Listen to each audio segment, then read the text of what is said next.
ఆపతరంగాని సుకుమారం మత్తు మృదంగం కొత్త తతంగం యమకదంతొక్కు సింగారం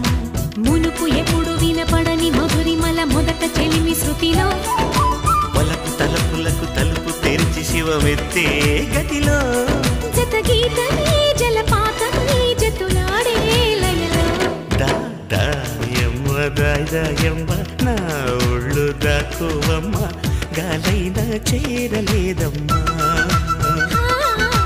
హాయమ్మ హాయ్ హాయమ్మ ఈ తుంటరి గాలి